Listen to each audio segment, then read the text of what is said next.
તળાજા તાલુકાના સરતાનપર બંદર ખાતે વૃક્ષારોપણ કાર્યક્રમ યોજાયો।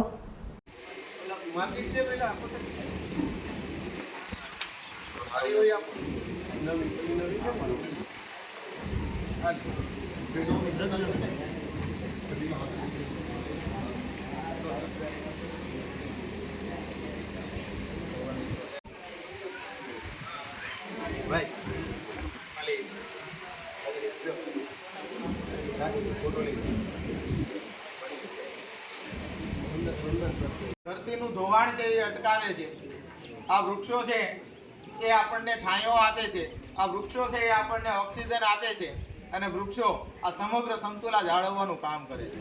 ત્યારે આપણી વચ્ચે ઉપસ્થિત ડોક્ટર સી.કે. ઉનડકટ સાહેબ છે, એમને હું વિનંતી કરું કે આજના પ્રસંગ અનુરૂપ આપણને માર્ગદર્શન આપશે। શ્રી ડોક્ટર સી.કે. ઉનડકટ ગ્રામજનો, ભાઈઓ, બહેનો, મારા પ્રણામ।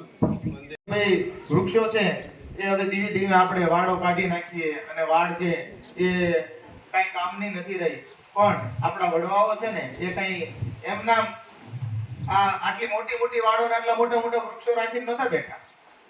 હવે આપણે દિવસે દિવસે વાડો છે એ ખેતર છે એ નાના થતા જાય છે અને વાડો છે એનું નિકંદન નીકળતું જાય છે, પણ આ જે વાડ છે ને એના ઉપર રહેલા જે વૃક્ષો છે એ વૃક્ષો ઉપર પક્ષીઓ માળા બનાવતા અને આ પક્ષીઓ છે એ ખેતરના પાકમાં રહેલી ઈયળો છે, જીવજંતુઓ છે એને ખાઈ જતા હતા।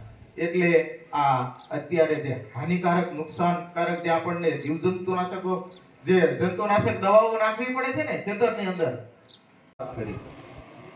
આજે તમે અહીં જે કામ કરી રહ્યા છો ને ખાળિયા ખોદવાનું કામ, એ સરકાર કઈ એમ નામ કરાવતી નથી। એમનો હેતુ છે, શું હેતુ છે કોઈ ખ્યાલ છે? કોઈ કહેશે મને?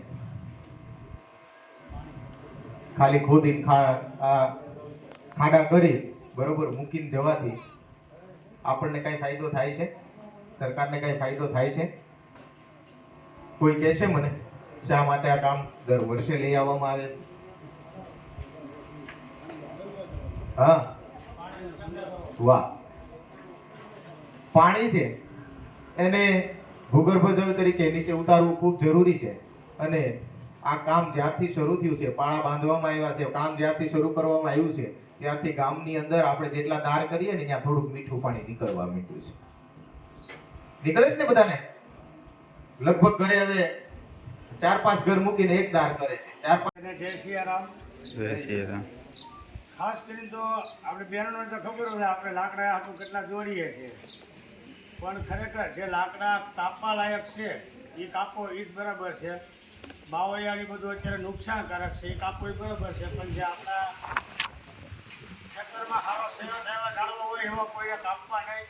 જાતિ કરીને તમારા લોકોને ખબર હોય આપણે કામ કરતા હોય ત્યારે સારો સીઓ હોય તો લીમડો છે, વડલો છે, એવો કોઈ ઝાડ હોય એ નીચે આપણે બેસી શકીએ તો બે ઘડી પોરો ખાવો તો આપણે ખાઈ શકીએ।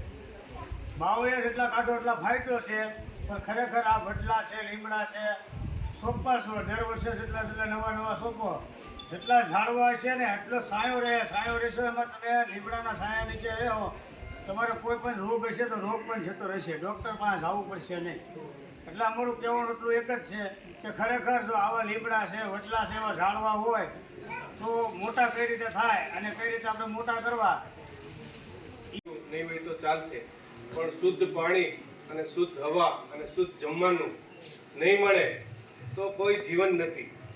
અત્યારે એટલું બધું ફોરેનથી પોલ્યુશન આવી રહ્યું છે, બધી દવાના રૂપમાં, યુરિયાના રૂપમાં, અને આપણે પાછી વસ્તુઓ અહીંથી મોકલીએ છીએ તો એ લોકો રિજેક્ટ કરે છે કે આમાં તો તમારું કેન્સર છે। તો 400 આઇટમ વિશ્વમાં આપણી ખેત પેદાશની એને રિજેક્ટ કરવામાં આવી છે। તો વૃક્ષો હશે તો વરસાદ બી જળવાશે, પાણીની તંગી નહીં પડે। મેં તો એવા દ્રશ્યો જોયા છે કે જે 2-3 કિલોમીટરથી બહેનો પાણી લાવતા હતા, એનું મસ્તક બી તૂટી જતું હતું।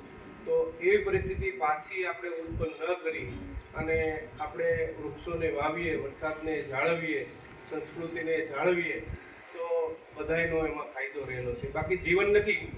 જો પર્યાવરણ ચેન્જ થઈ રહ્યું છે, એટલા તોફાનો પહેલા નહોતા, અત્યારે તમે વિનાશકારી તોફાનો જોઈ રહ્યા છે।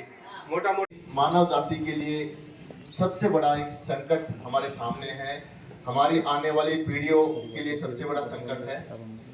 तो इस संकट से बचने के लिए जो हमारे माननीय प्रधानमंत्री जी हैं, उनका संकल्प है एक पेड़ मां के नाम। उस मुहिम के साथ हम सबको जुड़ना होगा, हम सबको एकजुट होना होगा। क्या आप तैयार हो इसके लिए? जी हाँ, तो हम एक पेड़ अपनी 50 साल की आयु के अंदर करोड़ों रुपए वैल्यू का ऑक्सीजन देता है, उसकी हम सब लोग वैल्यू नहीं करते हैं। लेकिन जब भी हॉस्पिटल में जाते हैं एक सिलेंडर के भी हम हजारों रुपए देते हैं, लाखों रुपए देते हैं। तो हमको जो चीज फ्री में मिलती है उस चीज की हमको वैल्यू करनी होगी, और हमको ज्यादा से ज्यादा हम सब लोग मिलके वृक्षों को लगाना होगा और उनको पालना होगा। सिर्फ लगाना ही नहीं, जिस तरह से हम अपने बच्चों को पालते हैं उस तरह से वृक्षों को हमको पालना होगा। तो मैं सभी के यहाँ उपस्थित सभी को धन्यवाद करता हूँ, सब लोग उपस्थित हुए आप। अब मैं एक सभी के सामने नारा बोलूंगा, एक पेड़ आपको बोलना है माँ के नाम। जोर से बोलूंगा मैं, एक पेड़ आपको बोलना है माँ के नाम। मोटा अवाजे બધા બોલજો કે નરેન્દ્રભાઈ ઉધી અવાજ પકડવાનો। माँ के नाम। बहुत बहुत धन्यवाद।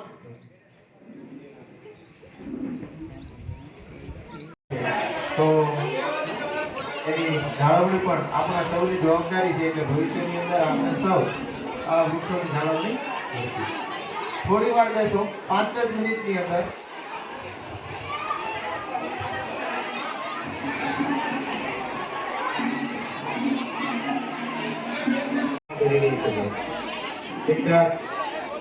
એ લોકો નીચેની આ ટાંકીથી બેઠા છે, ખૂબ છાંયો છે, સુંદર મજાનું વાતાવરણ છે। તો એ સુંદર મજાનું કામ છે એ મુક્તેશ્વર મહાદેવના મંદિરની ટીમ છે એ કરી રહી છે।